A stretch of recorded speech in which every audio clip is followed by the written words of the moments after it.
Today, I'm going to show you how I built this awesome and very simple benchtop planer stand that you can build too. Let's get into it. So the wood I'm going to use for the actual stand itself is a 3 foot and 4 foot 2x10. Let's cut it. I cut all of these at 2 1/4 inch thick. Now I'm going to take the longer piece. I'm going to get 4 24-inch pieces, and then the others I'm going to cut 18 pieces just like this. So we got 34 inches, 18 inches, 24 inches. Now I'm going to make 2 frames. The 24-inch pieces are going to be on the outside and the 18 on the inside, just like this. We're going to put pocket holes, glue these together, and then screw them in. And when we're done, we should have 2 identical frames, just like this. Now I'm going to take those 34-inch legs. I'm going to take the bottom frame, pre-drill on each leg 2 holes, and then I'm going to screw them in all 4 corners, just like this.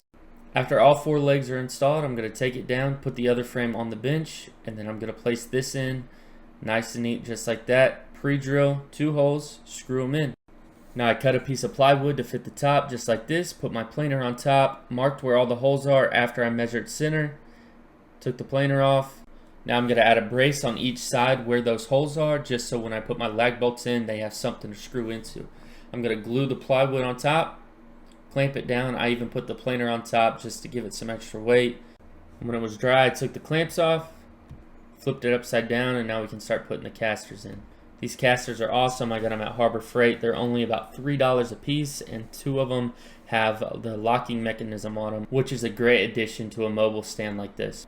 Once the casters are on, I flipped it back over, pre-drilled where the lag bolts are going to go, got my planer, lined it up, and I started torquing this thing down.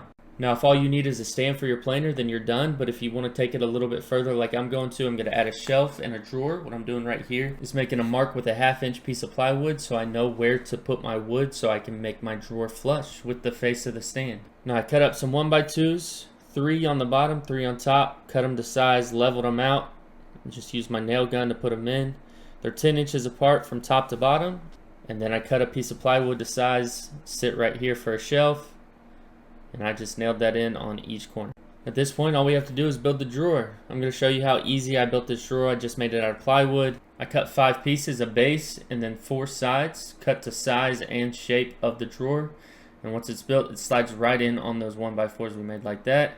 Locks in, and now all I have to do is put the face in there. I took a strip of wood that's 1/16 inch thick and put it under the face right here. That way when I install this, it doesn't rub after I move that 16th inch piece. And you can see when I take this out and put it back in, there's a small gap underneath. Then lastly, I just install a handle.